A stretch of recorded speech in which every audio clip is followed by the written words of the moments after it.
Welcome to the Building Blocks podcast. Today, we have with us Nihar, founder of SuperErgo, a brand revolutionizing in workspace with ergonomic furniture. From his journey at Ola to building a mission driven startup, we'll uncover insights on launching a product business, tackling startup challenges, and fostering healthier work habits. But before diving deep into all of this, thank you so much, Nihar, for joining me today. For sure, Siddhant. Thanks for having me. So great, let's get started. So before we get into the entrepreneurial journey of yours, I would love to hear more about your experience at Ola. You have spent half a decade working at early stage companies, with Ola being one of them. So how did you land the opportunity? What role did you play there? What was the overall work culture like at a company in its scaling phase? Got it. Perfect. I joined Ola through campus. I am a graduate from IIT Guwahati. I did my engineering and passed out in 2018, where I got placed as a management trainee at Ola. There were Hmm. 30 management trainees who basically passed out, who joined in that year from across IITs, me being one of them. And each of the 30 management trainee were randomly allocated one charter or one product vertical inside Ola, and I was the only one who was lucky enough in the hindsight that I was part of the Ola Money team. Ola Money mein, Okay. Ola Money mein I joined as a management trainee. I was given an option to either choose analytics or either be part of the operations team. I ended up choosing operations because I had a couple of data interns where I felt operations would be a good role for me for experiencing, etc. Within 6 months of that, I happened to be sitting close to a couple of product managers. I did not know necessarily what product management was, but operations was something which was okay for me. But product management was something which I felt very exciting. I did not know necessarily what product management was, but it's just something that product managers around me were working on, and that felt challenging to me personally uh, at that point. And I somehow requested my manager and then director of uh, Ola Money to allow me to work close to a product manager where I can contribute while they were looking for an APM full time anyways. So I thought I have some time on my plate. I'll make sure whatever work has been assigned to me will be completed properly. Apart from that, whatever extra time I can allocate, it will be only helpful for the product manager who's working on some product so that I can offload some of their work.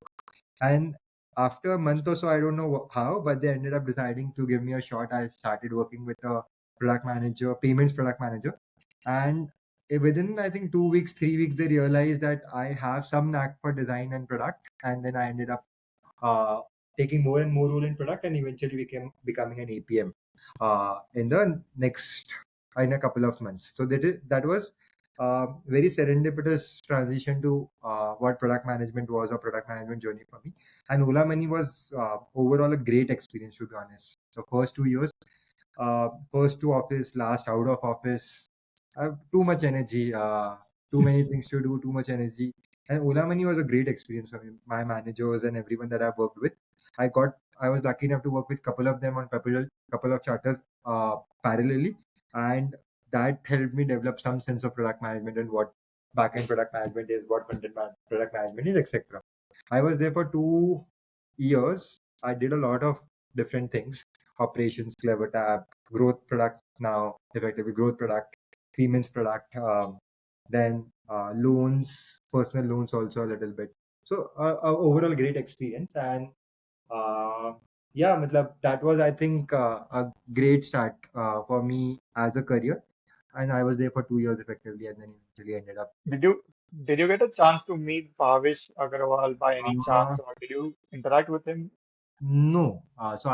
We used to work with, unfortunately, no.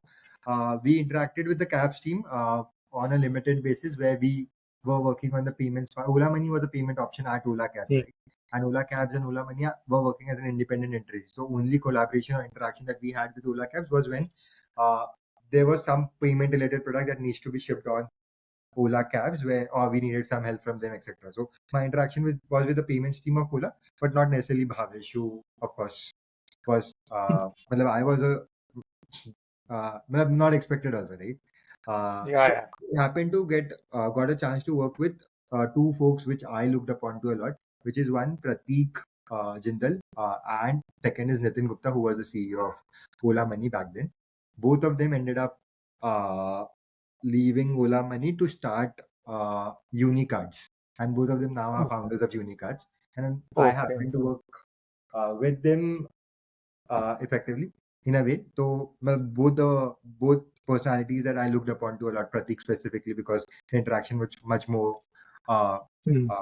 frequent with him, and somehow he had a lot of energy himself that he brought to the table. And for some reason, I used to imitate him or try to be him somehow. Well, I was very influenced by him for some reason. So great start to the career, to be honest.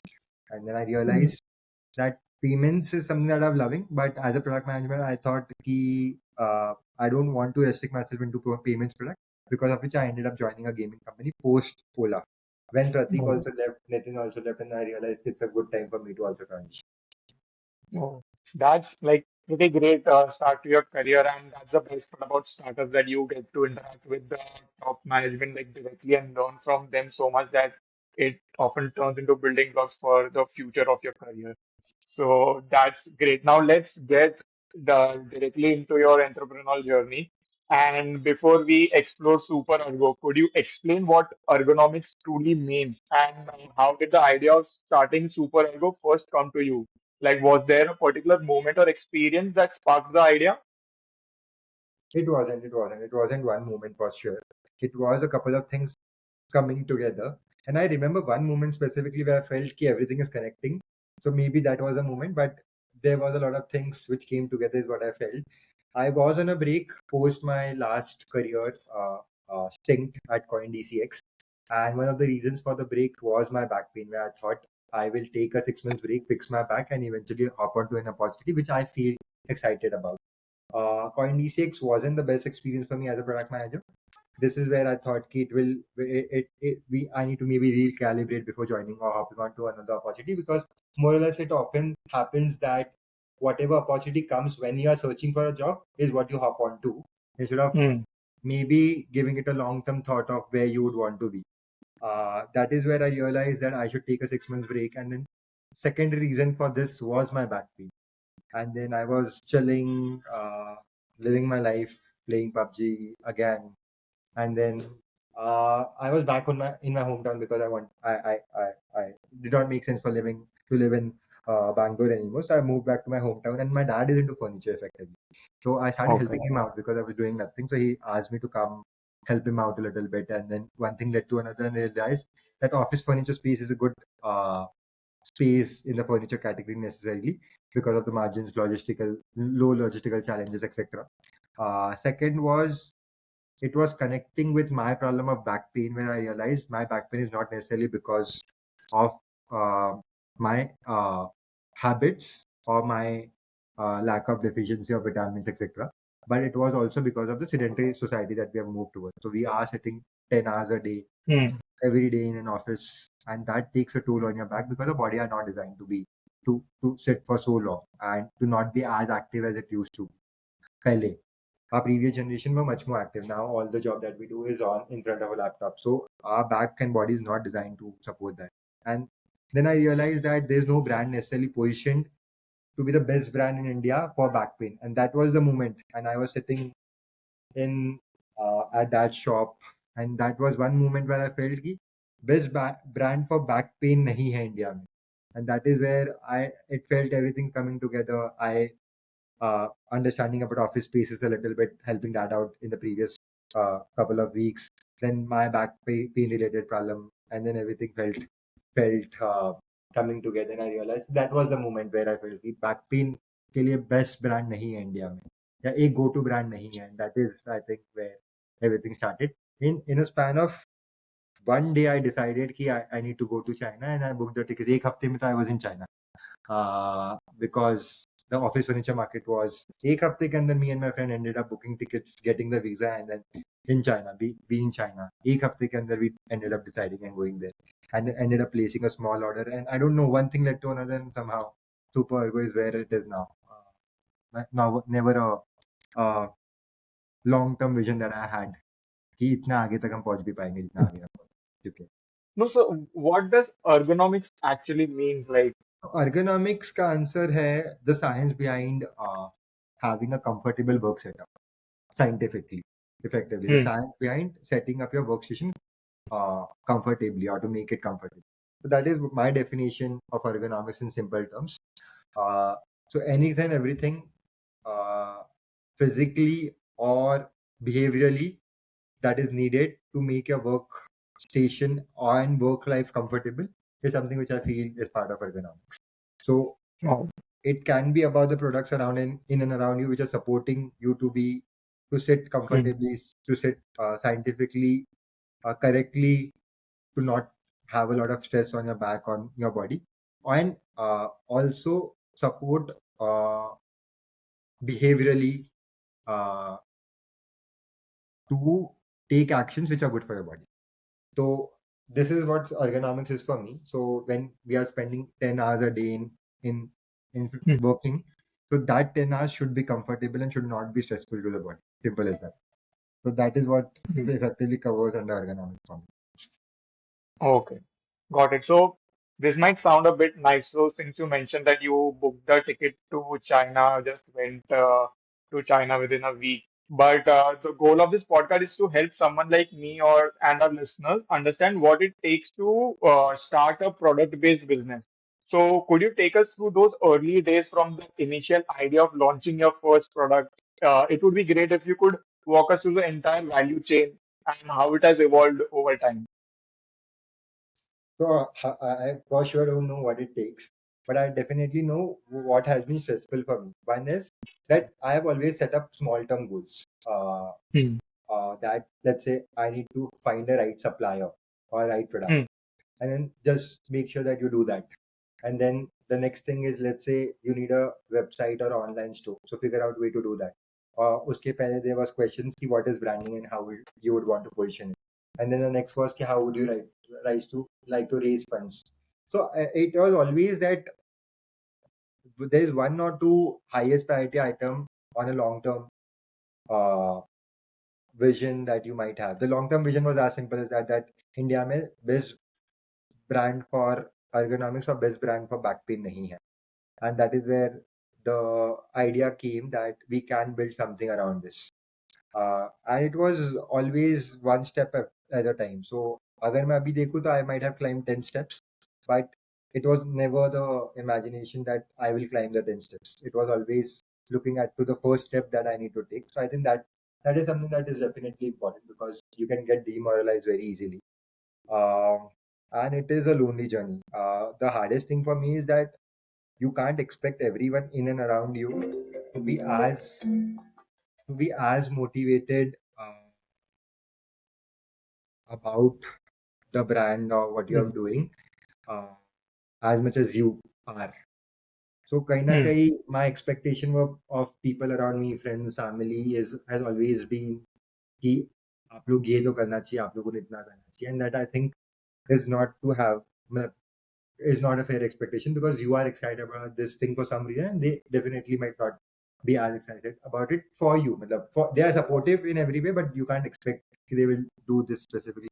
So it is a alone journey unless and until you have a co-founder who is also doing that. So I think the most difficult part is keeping yourself motivated and knowing that uh,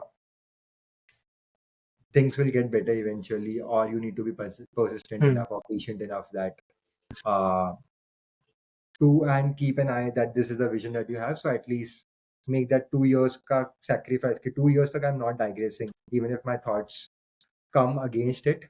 So that those are giving it 100% dedication is something which I think is very important. Those things are whatever you decide timeline for you. But I'm not sure if that answers the question. But what Yeah. it requires, I think, to summarize is to have a long-term vision. One simple mission that you feel has merit or you believe in. Second is be patient and be persistent even in the bad days where you feel things are not moving as fast as you would expect it to. And third is I think I'm learning to not emotionally attach my happiness to how things are at Super.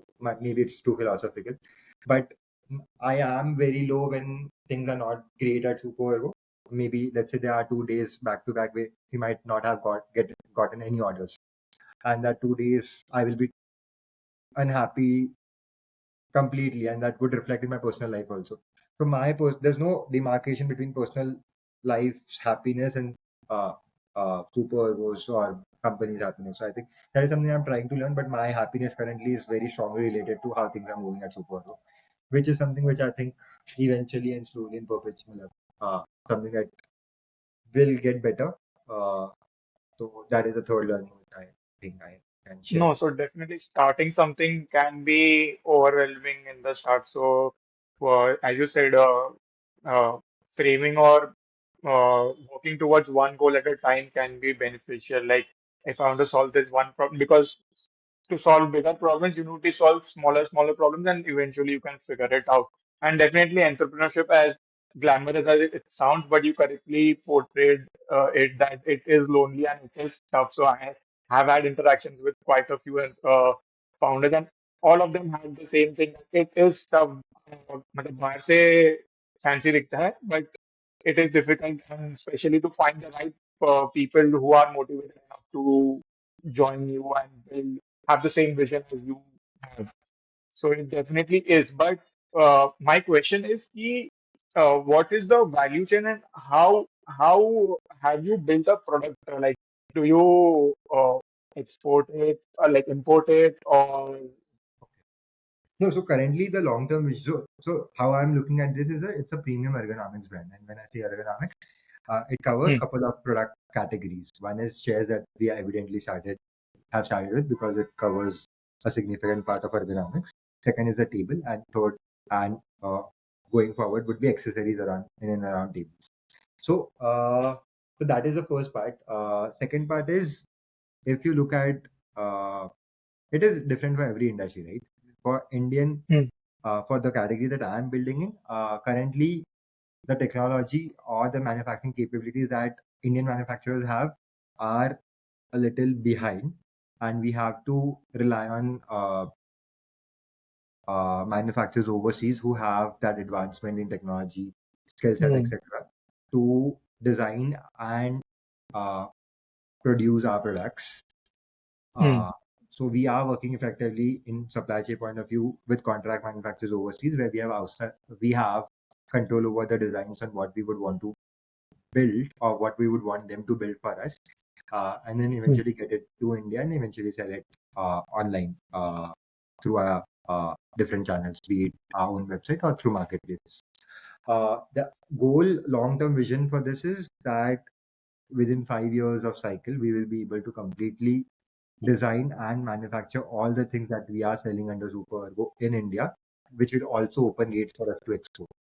Abhi, we are working with contract manufacturers. Eventually, we'll be able to do part of backward integration, which will be assembling of products in India.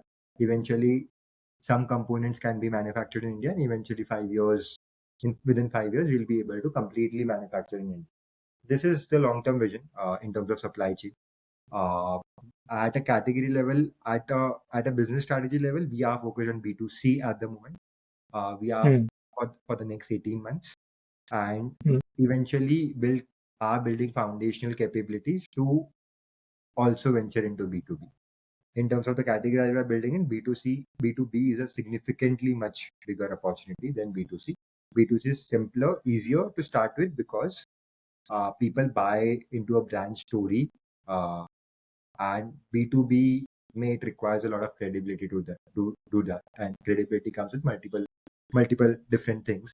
One can be how old is the brand and how much revenue are we already doing. Second is how what price point and the product range that we're offering into, and if we have manufacturing capabilities or not, etc. So B2B penetration will happen, or B2B focus will happen 18 months down the line. uh, Abhi, for the next 18 months, we are focusing on building credibility and driving sales online through B2C, basically focusing on B2C online for the first 6 months, which is this financial year, and then next financial year also uh, experiment with offline. So But you B2C, are looking to explore both B2C and B2B, but at B2B at a later stage. B2B being the larger market, or which is the B2C is the larger market, or B2B? B2B is the larger market. B2B is 95% of the market. 5% of that is B2C. Uh, Yeah. So, given that this is a highly commoditized market, how does Super Ergo stand out from the competition? Like, what key factors or innovations differentiate you from the other players in the space? Correct. So I think in the commoditized market, the sooner you build a brand, the sooner you are able to differentiate, the better it is. Uh, our differentiation is our positioning is something that we are working on as we grow. Uh, Hyper focus on ergonomics is one of the design and the focus on ergonomics is something is which is a core differentiation for us. And we understand ergonomics as a word is used very loosely by 99% of the manufacturers in the country, where what it means and what it reflects in the product design is something which is not um, focused on. It Hmm. requires a lot of effort. It requires a lot of um, iterations. And because Hmm. most of the manufacturers in India are assemblers, whatever is available is something which is available, right? No one cares if they have to make a new mold for the back, if they have to make a new mold for the cushion, or if they have to change the structure of the chair to make it more comfortable. Hmm. And comfort ka definition can be multiple that we are working with in-house ergonomists. So a very good lower back support is something which is highly recommended. But most of the chairs in India do not have the design or structure to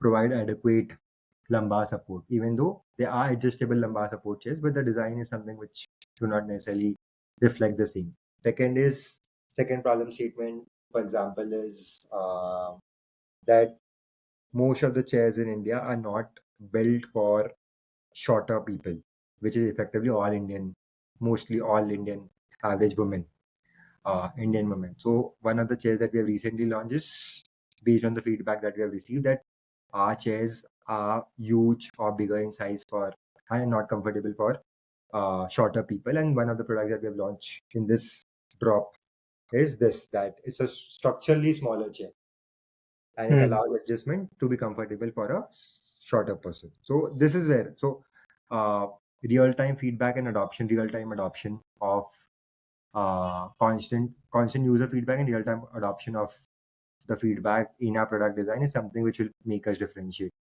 which will differentiate us from any other player in the market. So hyper-focus ergonomics is something which we feel is the key for us to win. Okay. So, like, fast iteration is always better. Like, the more you iterate and the more you get consumer insights, you can build better products and get into different categories. 100%, 100%. I think we are looking at becoming Apple for this category and how Apple launches a new iPhone every year based on all the feedback and learning that they have received in the previous year is something that needs to be done in this category as well. So the beta drop made us learn a lot of new things, which was incorporated in drop 2 that we have done. Hmm. Now we are planning a drop 3 next year, and that drop 3 will incorporate all the feedback that we have received this year with drop 2. So novice 1, novice 2 is already launched. Novice 1, Hmm. say novice 2 मिला, novice is the name of the chair that we have. Hmm. Novice 2 बना, फिर novice 3 आएगा, फिर novice 4 आएगा, फिर novice 5 आएगा. And every year we'll keep on upgrading the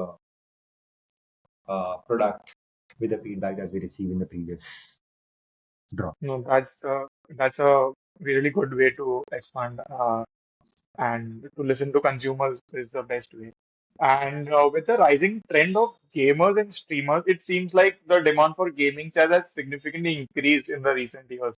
So, what are your thoughts on this market, and do you believe it's still is it in its nascent stages? And additionally, do you have any plans to launch products specially targeting this category? Sure, we will. We have that in mind, but not at the immediate priority because we feel it's a slightly more competitive space. There are a couple of brands building for gamers or streamers. Uh, we are against gaming chairs philosophically. So we know we need to build a good ergonomic gaming chair, a good chair for gamers which are appealing enough for them as well, aesthetically. Hmm. But that is something that we'll focus on later in our life cycle, because abhi chairs for working professionals may there are not a lot of competitors. So the only competition that we look at is ErgoSmart by the Sleep Company, who are heavily Hmm. marketing their new chairs and uh, heavily marketing in this category. So this space is little less competitive compared to the gaming chair where we are seeing new brands also coming up. It is a good space for sure. Philosophically, we are against gaming chairs, as I said. So we will have to figure out what appeals to them. Though, so it should be a right balance between ergonomics and aesthetics. And this TG requires a different research and focus, which we don't want to do at the moment. Eventually, as we grow as a team, that gaming is something that we'll also focus on. And that category is something which is huge. We have seen with the likes of Secret Lab in Singapore doing amazingly well, right? So अभी तो India में ऐसा कोई go to brand नहीं है for sure as Hmm. appealing as Secret Lab. So definitely gaming is a great space for us. We are focusing on working professionals at the moment, but eventually yes, we'll do on gaming audiences. Okay. But so it is a completely different market and like a different chair to be built. That is why you are not focusing like in that segment. And like, why do you feel there is much competition there and few people are building in this office? Is there any particular reason? Uh, because we know that there are less competition in the working space. So most of the competitors online which are available at the moment are positioned themselves in the mass segment. So all the brands which are available online, Wakefit, Sellbell, the Urban, Hmm. Green Soul, are all positioned as a mass brand, which is what most working professionals end up buying. But if you look at the mass premium category, there's only ErgoSmart who is playing at the moment and effectively running a monopoly in a way, Hmm. where the price point of 10,000 to 50,000 is not at all contested. So Hmm. if I talk about, and everyone is realizing the importance of a good chair, given people Hmm. of your age and my age are facing back pain, neck pain, and consequences of sedentary lifestyle, right? So importance of back pain is something that everyone, a good chair and a good setup is something that everyone is realizing after using poor quality chairs that they have bought during COVID, right? तो वहाँ पे अच्छी quality chairs and अच्छी ergonomics की chairs नहीं available है, तो that is where the competition, the opportunity is great, right? To build a great brand. So that is what we are focusing on. Gaming में Green Soul has a good name. Creo is now building Hmm. a good market, and there are other couple of other online brands also which are available, right? So that's why we thought ki, we'll start with working professions. And I am a working professional, so also the problem is what I resonated with. And then I realized there was a conversation in a marriage that I was attending where I think we were around 10 to 12 folks and everyone was relating to back pain. Some reason. Matlab, there was a half an hour conversation about back pain and everyone everyone was talking about back pain like that. Matlab, and they are experiencing it. That is where was also one of the very key data point for me, that how is everyone at an age of 27, 28 experiencing back pain. So that was also where I realized key, and we will not buy gaming chairs. People are associating gaming chairs as comfortable chairs, or buying expensive gaming chair would be comfortable for their backs, etc. But that is exactly opposite of what we have been told by ergonomics and in our research that we have done, right? तो वहाँ पे उनके लिए option ही नहीं है कोई, अगर उनको चाहिए तो फिर that is where I felt Hmm. हम we can become the Okay. No, it's good to like get deeper into one segment and especially the thing that you personally resonate. So you can obviously build a better brand up that in that segment. And you mentioned a couple of times कि aesthetically pleasing होना चाहिए, and then you also mentioned parallelly कि you have done research or I looked on your website also there's something like scientific research and all. So how do you incorporate scientific research into designing your products? And more importantly, how do you balance functionality and aesthetics in your chair designs? What considerations do you take into account to ensure both effective ergonomics and appealing visuals are taken care of? I think it's not that complicated to be honest, because appeal is decided with the fabric colors and the fabric and the mesh that we use. So Hmm. building an aesthetically pleasing chair office chair is not difficult, to be honest, while it can be functional. So we don't have to necessarily balance it that way. Uh, Hmm. so that isn't very difficult, to be honest. Aesthetically pleasing me, we want to build designs in such a way that you can identify a super ergo chair seeing it from 1 kilometer away also, because uh, as you can identify a Mokobara chair, a Mokobara bag, right? Because of the yellow color strips that they have. We would Hmm. want that as well. So aesthetically pleasing chairs, because people are bored with gray colors and black colors and the same model available with everyone. So aesthetically beautiful can be that, right? The model in the way of its frame, etc., and the colors that we effectively have.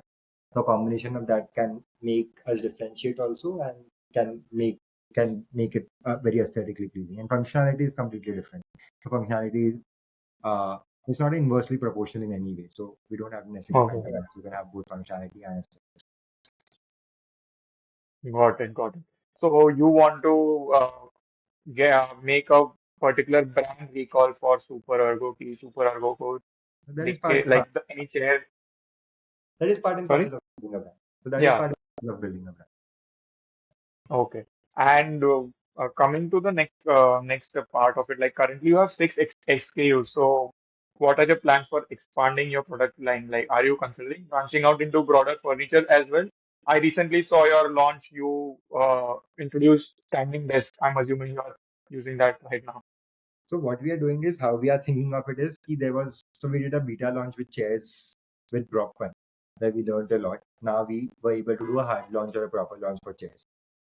We did a lot of research for sit and stand tables, and we introduced that as well because there was a lot of demand that came during the beta launch when we are launching sit and stand tables. So that is when we realized the sit and stand tables needs to be launched, and then we did a long 1.5 months of user research, post which we ended up designing and building the series that we have now. Um, Eventually, I'm sure there would be a lot of learning with standing tables also, like how we had it with chairs with drop one. So drop two Hmm. can be considered as a beta launch for the standing tables, where we will have a lot of learning just 6 months, and then in drop three there would be a hard launch for tables. Like there was a hard launch for chairs with drop two. Drop three would be a hard launch for tables, and drop three would also be a beta launch for accessories around the table. So footrest, balance boards, standing mat, light, desk organizers, cable managers, etc., monitors, monitor arm, laptop stand, mobile stand, anything and everything that Hmm. can make the workstation comfortable. That is something that we will launch in drop three. Oh, so how very I would say I don't know how very naive question again, but I saw the drop of your standing table and it costs around 15 to 20,000 if I'm not wrong. Uh, Our standing tables are premium in quality.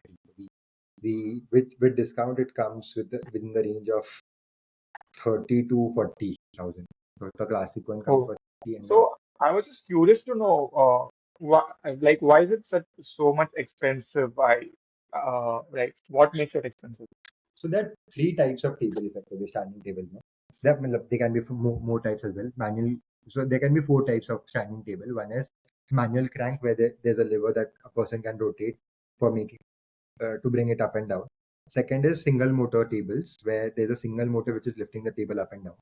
Then there are dual motors, where there are two motors on each side of the table. And then dual motors, maybe there are two stages, two stage and Hmm. three stage. So most of the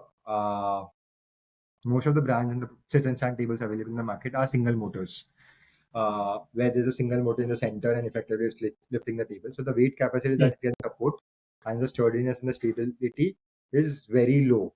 So it's a mass product again. So if you want to have a mass, okay quality sit and stand table which is functional and does the job, so you can go for brands and the table which is available with other brands.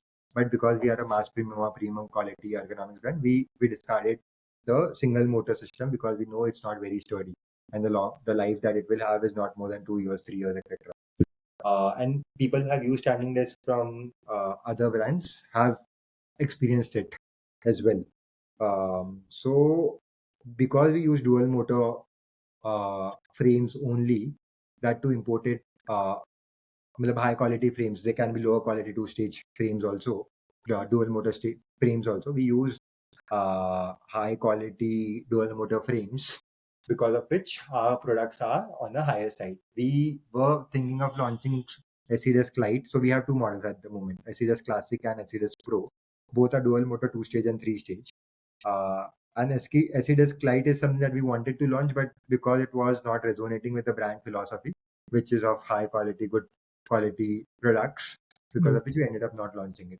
So we can launch a cheaper alternative to this as to compete with the likes of other brands available. But because single motor is against brand philosophy, we ended up not launching. Oh, got it. So the motor itself is what makes it expensive. And I was just curious to know about it because, like, it seems like a table which can go up and down, but I didn't know how what goes behind making a table. So I was just curious to see what makes it such expensive. And but It is well expensive.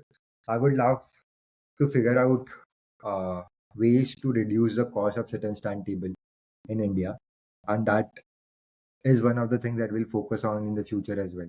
Sit and stand desk is something that I vouch for a lot. Matlab now I mostly my 50% 60% of the time I work standing effectively because of the back pain, right? And I'm a very strong advocate of it, irrespective of me being part of SuperErgo or not, because I'm personally using sit and stand table for the last 7 months. Uh, and I would love for it to be affordable. Uh, yeah. but that is something that we'll figure out down the line, how to make it more affordable, how to manufacture it in India, etc. But abhi the quality and the technology which is available in India is quite nascent. Matlab, if we are able to raise funds and set up a good manufacturing unit, so we'll figure out ways to bring it, uh, So reduce the reverse engineering. if hypothetically, if everything goes in your favor and if you are able to like ma get the manufacturing in India and everything that you said till now, then like what would be the realistic price range around which you could bring the chairs and the tables to?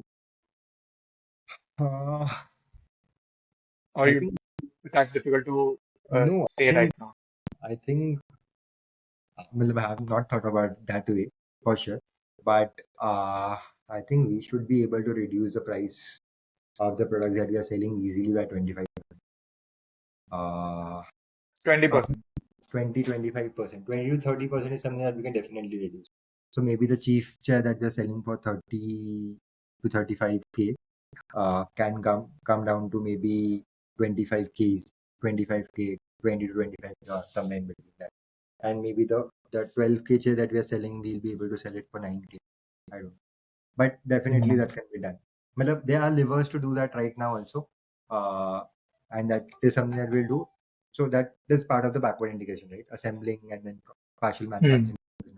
Yeah, so coming to the distribution part, since it's a product business, distribution might play a major role. So currently you're selling online, right? Or you have an offline distribution, and how do you vision yourself in this category? Like, will you be opening stores, or how would you crack distribution? Right. So we are online only at the moment. We would love to be offline. Being bootstrapped, we are not able to go offline. Part of raising funds would be to experiment and go offline as well. Uh, online, we are selling through our website, and we are selling through. We have enabled selling through Amazon as well. So only one marketplace and our own store, which is D2C. In terms of distribution, we are also figuring out as we are growing. But most of the sales that we are doing so far is word of mouth. There have been early adopters of SuperErgo in the beta launch, and we drop to as well. And then what we think is the biggest barrier for people to potential users to buy from us uh, is the trust barrier that they're not able to surpass, being a new brand. So I think the study that is working for us is basically solving the trust barrier with social proofing of people who are already using it.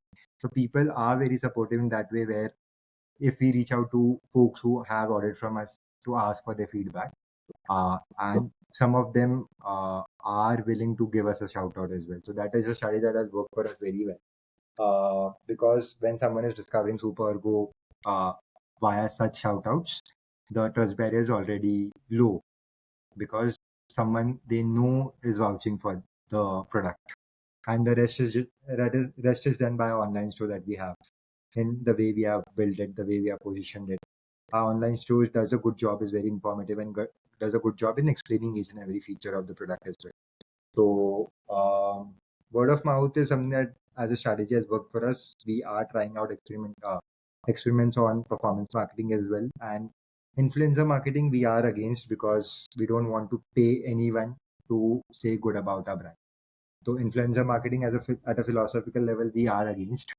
Uh, that doesn't sit well for us because we don't want anyone to praise us just because they're getting paid for it.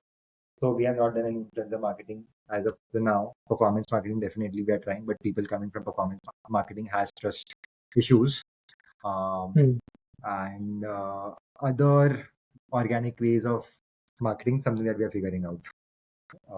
One of the strategies that we are trying experimenting as we speak is giveaway with in collaboration with the product folks who themselves has a good reach among working professions, and something like this we are experimenting because I don't have money for paid marketing, to be honest. So figuring out organic ways to do it, but definitely against doing anything which ethically doesn't sit well for me personally at a as a founder. तो मुझे एक भी paid marketing नहीं करनी थी. I did not see any fake reviews on the website, which was recommended by most of the people, which is done Hmm. by most of the D2C brands now. There's zero fake reviews on the website. We are open that we don't have a lot of reviews because we don't have a lot of customers. We are growing and now we have a good chunk of customer base. So that is something that we are now finally able to put on the website, which will go live today, tomorrow, whatever, whenever, very soon. But everything, every customer or every feedback that you would have received online or seen somewhere is 100% genuine. Like, there's no element of payment or inorganic uh, uh, shout out to it. No, got it. So breaking that trust barrier is, yeah, the most critical thing, especially for a product like since you are in the mass premium market where the products ranges from 20 to 30 to even 40,000. So breaking that trust barrier is quite critical for, especially I would say for your TG. But yeah, so coming to the going back on your journey, you said that you like you are saving up on money or you don't have money so much money. So I was curious to know how did you get started? Like you had some initial savings or हाँ मतलब अब low on funds है. मतलब of course there's a safety net. मतलब I was a product manager for 5 years and well paid job is what I had. So Hmm. there was a lot of savings that I've had, which was a safety net for me. And how I convinced myself to continue doing this is this is what I so I've put around 35 odd lakh of savings into this. And how I'm looking at it is this is my 2 year MBA fees effectively, which I would have paid. So there's opportunity cost which I would have anyways had if I ended up going for an MBA. And 35 lakh fees is something that anyways would have paid. So this is effectively how I am looking at it. It's my 2 year practical MBA with the same amount of opportunity cost and the same amount of money that financially I have put. got it. So I like this thinking about a 2 year, like thinking in terms of this domain, like a 2 year MBA. But yeah, it practically, if you see it, is because you get to learn a lot when you build something from scratch. And coming to my next question was based on that only, like what has been the biggest challenges in creating and scaling Super Ergo, and like how did you learn or what did you learn? Biggest challenge is getting people equally motivated about it. So I think getting the vote started is something which is the most difficult part because people there would be 10 uh, hundreds of folks who would want to ride with you on the boat, but no one will want to put in the effort to start the boat. So I think uh, That has been the biggest. It would have been lucky if I would have had a friend who was in equally in the same position where I was able to take this plunge, where they would also be in the same stage where uh, they would have been able to take the plunge at the same time. There are a lot of friends, most of them about to get married, just gotten married in different stages in their life. Hmm. So given we are starting at an age of 27, 28, I think having having people in your friend circle who can uh, co-found this with you is something which I think has been unfortunate because we are starting it. If I would have started at 2022, 23, I would have had many more friends who I could have onboarded. Uh, Apart from that, what has been the most difficult part? Hmm. Most difficult part, I think, what I've realized is if someone else can do it, you can do it. It's not that is there is anything which is something that you can't do. मतलब अगर IKEA का founder was able to start this and make it such a big brand, मतलब कहीं ना कहीं मतलब you luckily have everything, uh, Hmm. uh, be it IQ, be it financial stability, be it savings, be it family support, be it everything, anything else. You have literally everything in the world. So the only thing so there's no reason why it can't become a 100 crore brand or 1,000 crore brand is what I personally feel. Uh, so keeping yourself motivated and keeping yourself like, believing in yourself is something which I think is the most challenging or keeping yourself persistent. That ठीक है अभी things are not going well maybe तो Hmm. future में हो जाएगा but just take the next step which you think is in the right direction. So I think there are that managing that ups and lows is something which I think अभी तो I'm at the all time high to be honest. अभी sales काफी बढ़िया चल रहा है. Website has been taken very well. We are we might be able to raise funds also very soon. There are some advanced discussions which are going on, etc. So very good state to be in, but there have been lows also. There have been lows, and in that lows, uh, it becomes difficult because you can't go back. Also, it's not Hmm. that you can go back very easily. मतलब it's not a job which you can quit because you have taken that plunge. So you need to know, ठीक है, you have taken this plunge for 3 years. 3 साल तक तुम 100% try करोगे what ever is best that you can do. उसके बाद भी नहीं हो सकता तो may be you will recalibrate. But 3 साल तक तो irrespective of lows and highs you have to keep at it and do the next best thing that you think it needs to do or you need to do to grow or make it grow. Got it, got it. So, coming to you, since you had mentioned earlier that you were fascinated by product management, you got into product management and all. So, in what ways has your experience as a product manager shaped your approach to building SuperErgo? Are there any specific insights or skills from that role that have proven invaluable in your journey? I think definitely. I think I did not know anything about e-commerce. I was not never an e-commerce manager or have worked on the e-commerce space or the online space. But what I think a product manager role effectively helps you learn is that you are able to learn different things and I are jack of all things effectively. You might not be master of one, but you are jack of all things now. Effectively. I understand data, I understand design, I understand program management, maybe operations. So I think product management as a job, I think is the best thing which could have happened to me, and that could can matlab, can is reflected in the website that we have built. Right, the website has been taken so well that there are people. Matlab, and you won't believe the website was built in less than 50,000 rupees maybe, and by a couple of undergraduates, which are not even a third year right or a fourth year right.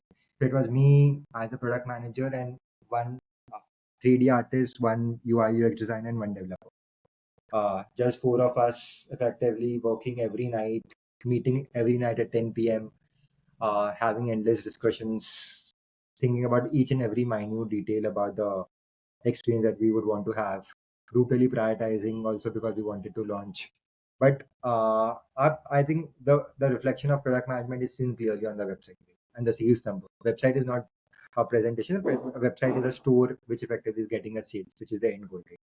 So the product management experience is why I was able to make the design, website design. And I think अगर आप ये सोचो कि this is the first draft of the website, तो आप सोचो what we can do effectively when we have a full-fledged team. मतलब it मतलब अभी 2 इंटर्न्स जिन्हें कोई एक्सपीरियंस ही नहीं है रियल लाइफ का, मतलब they are also learning. The UI UX designer, funnily I got to know, was not a UI UX designer herself. She learned it while she was working with me. तो मतलब Oh, can't be better than this, right? तो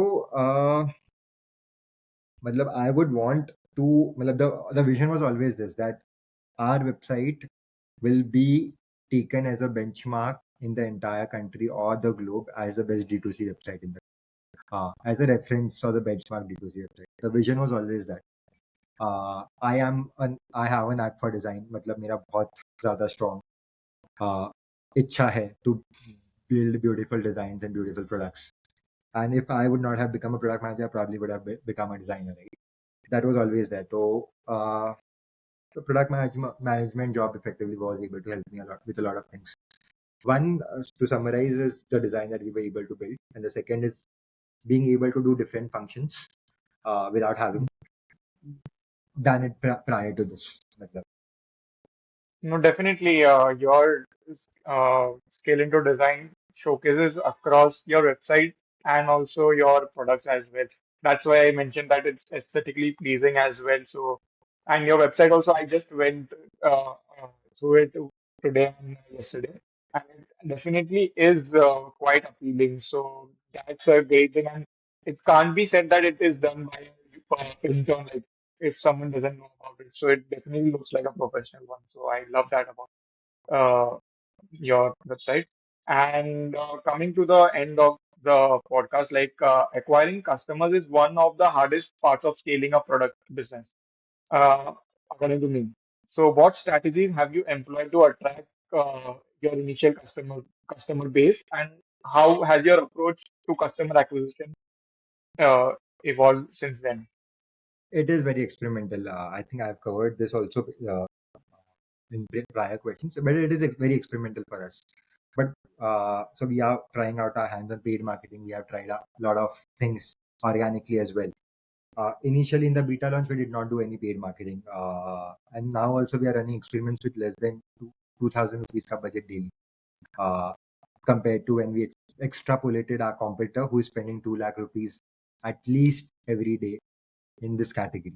So 100x, 1000x, 100x of what we are doing at the Hmm. moment, and that too experimental, right? So we are trying out everything. So we will try something with influencer marketing also once. I'm against it, but we'll try something out to see if it works or not. We are trying out performance marketing, organic channels. We have tried a lot of things. Organic, my network was very good, which got a lot of sales, initial sales, and then reviews, etc. Uh, Apart from that, we did a lot of things organically. We floated message unapologetically in all the IMs and the email groups that they have. We unapologetically asked friends to send messages about SuperErgo in the Slack channels.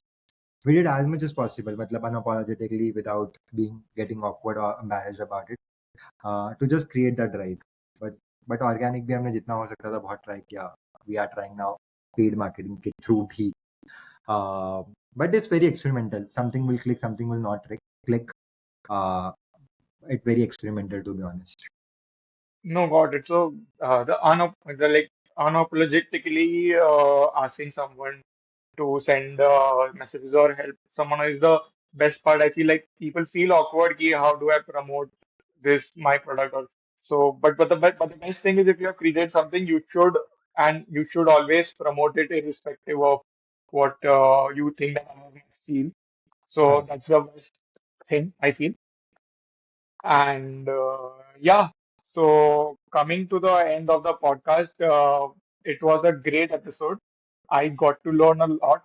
And one thing that I would specifically like to mention is that across the conversation, you mentioned a couple of times that it is against my philosophy, it's against my ethics and stuff like that. So I love that fact that you are sticking to your roots and your values without compromising on your values and still building a brand, though it could have given better returns or something like that, but you have stuck to your values, and that's what is needed in today's time and to build that trust. So if you stick to your values, so that's something I would take away from today's episode. But overall, it was quite insightful, got to learn a lot, and I'm sure the listeners might have a great time listening to this. But thank you so much again, Neha, for taking out time and joining me. 100%. Thanks for having me, Siddharth. It was a good discussion. Yeah, Sometimes you need to take this time out to uh, think about all these things as well, because we get so busy with execution. Good that I got an opportunity to do that for sure. no, no, great, great. Thank you so much. Perfect, perfect.